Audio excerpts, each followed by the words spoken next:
No matter how much mortgages might be costing, when people got to move, they got to move. And according to new data from Zillow, the most popular housing markets of the year were exurbs and small cities, mostly in the Northeast and Midwest.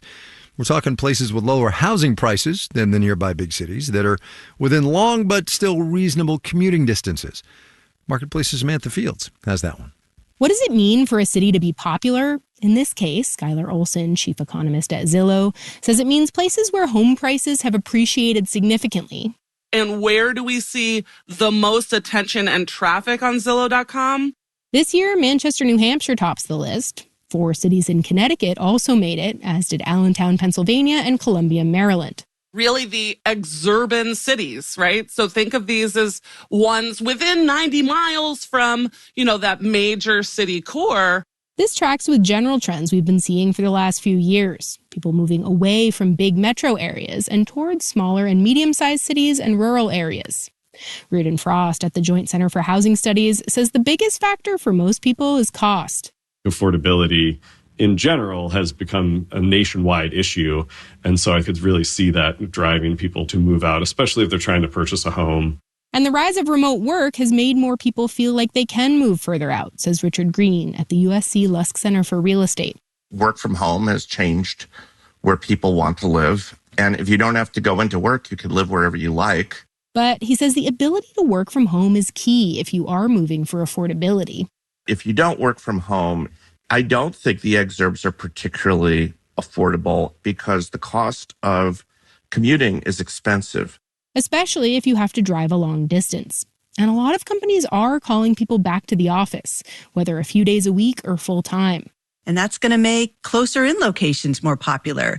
Lisa Sturdivant, chief economist at Bright MLS, says she's already seeing that in mid-Atlantic markets.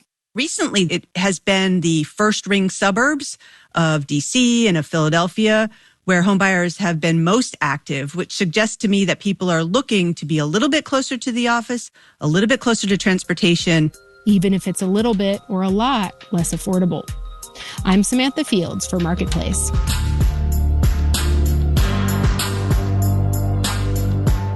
Marketplace is supported by Total Wine & More, helping shoppers find gifts for everyone on their holiday list, including a single-barrel bourbon for Dad.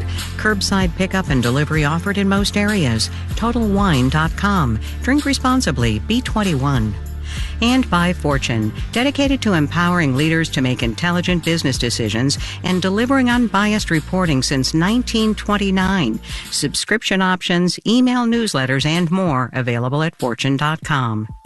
Just final note on the way out today, one last item from Chair Powell's press conference in which the lines are best read between. Neil Irwin from Axios asking the question. Do you see any value or benefits in the U.S. government building a reserve of Bitcoin?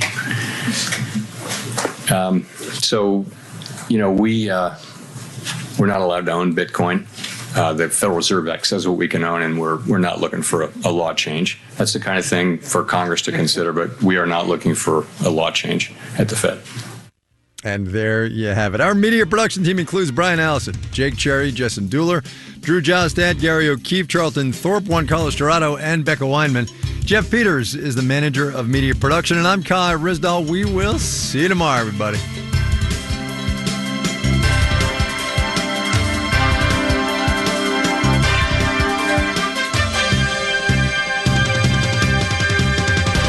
This is APM. Okay, staff, WNYC depends on listener support, so let me hear those pledge drive ideas.